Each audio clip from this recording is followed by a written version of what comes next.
Greetings. Unconditional Surrender Part 7. I'm expecting delivery. I'm going to try and get this done before it arrives. So I've just got up to the end of the summer 43, which has been pretty interesting. There's definitely two things going on, and we're trying to get the balance. I think that the Germans have had a successful summer in Russia. They used their surprise marker to launch, I guess it would be Operation Citadel, a little bit later than historically.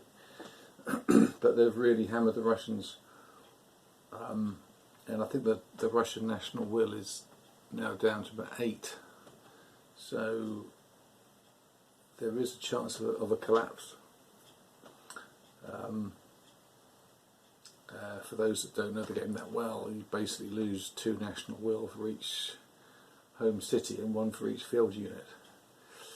So they're getting towards the brink. The hope for them was they would start to counterattack and recapture some of the home cities to build back some of their national will, but that hasn't really happened. And it's going to depend, I think, on the weather, which I'll actually do as a live event, a bit of excitement. I'll roll for the October weather when we look at the map as the last thing that we do. However, although I think that the situation in Russia is dangerous for the Allied powers, I think the situation in the West is possibly terminal for the Germans, in that the Allies managed to get ashore in 43. They've got 4. Once you get at least 2 ports, you're probably you're starting to threaten moving inland, because that means you can get two convoys in the 2 ports, so you can support at least 4 land units. So there are now 2 British, well, 1 British, 1 Canadian tank army and a motorised army in France, along with the American, I think, American 5th Army, and there's another army on the way from eastern North America, and they've also got the majority of the air. So there's, I think, 3 British air and 1 American lending ground support to only two German that are being stretched between trying to support their land forces and also defend the Reich against bombing. There's now 2 lots of strategic bombers, 8th Air Force, and also Bomber Command.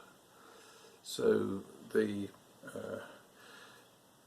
strategic warfare balance has tilted, because the Germans lost Brest, so they lost their port for their U-boat operations. There's no air in Norway, so all the modifiers are now pro-Western.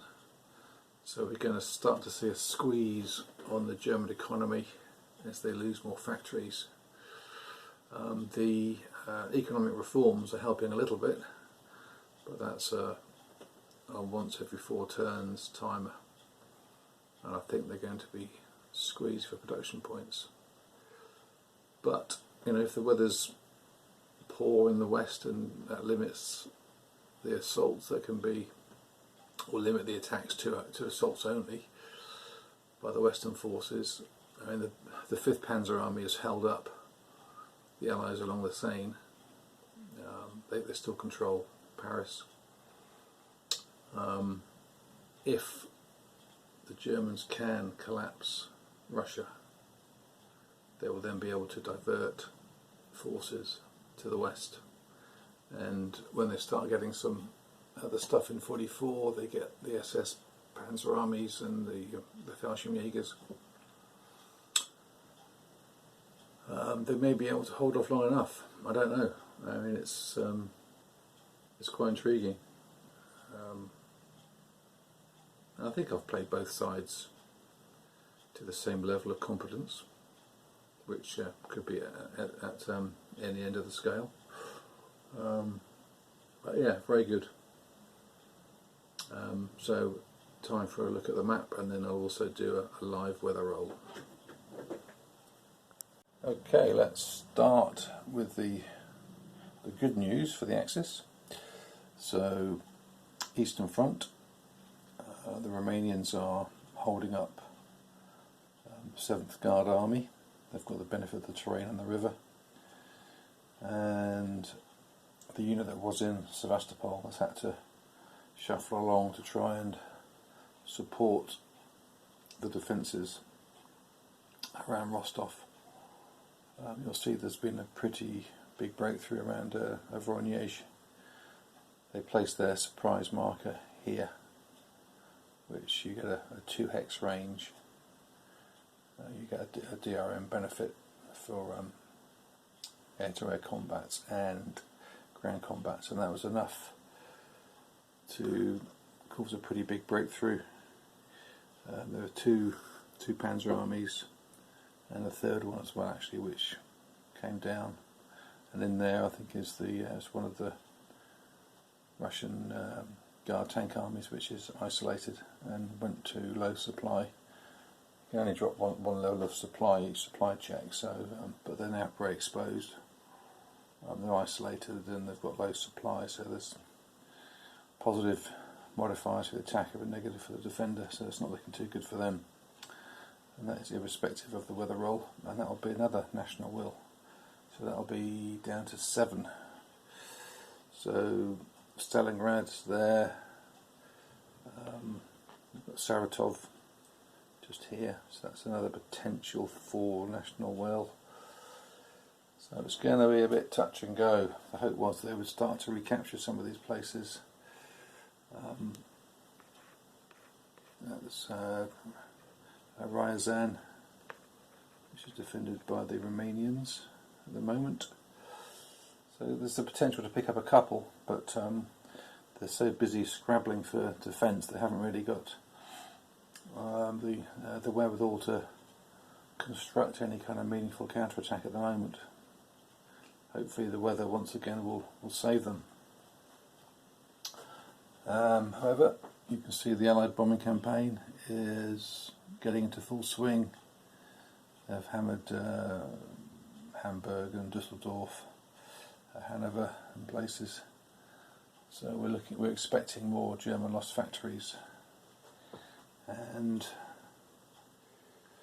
here's the situation around Paris. So there are 2 German air units, but they are coming off second best in the air war. I think the British will now relocate an air unit actually into France. They've got enough convoys to support pretty large land offensive now.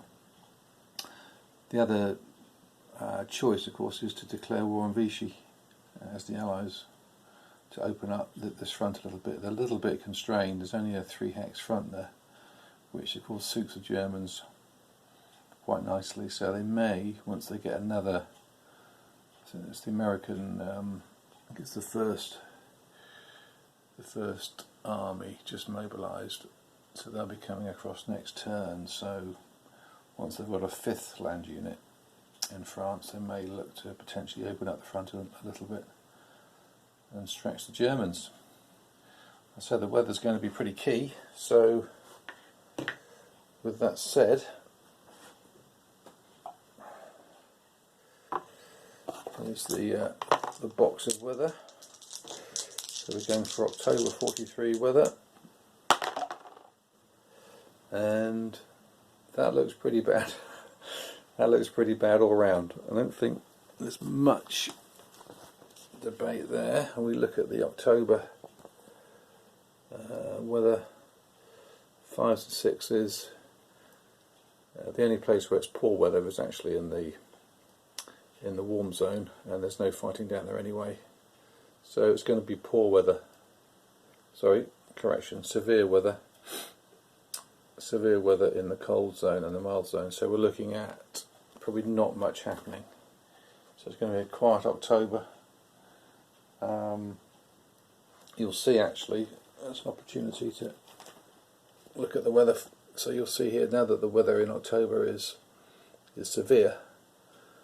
There's so in November there is a very slim chance of having a good November, but you can see had October been good, or fair I should say, then there would be no chance of a 2 back-to-back turns. So that's one of the changes to the rules in the new edition, which I think is pretty good. So there we go. Severe weather pretty much everywhere that matters, and operations are going to start closing down next time.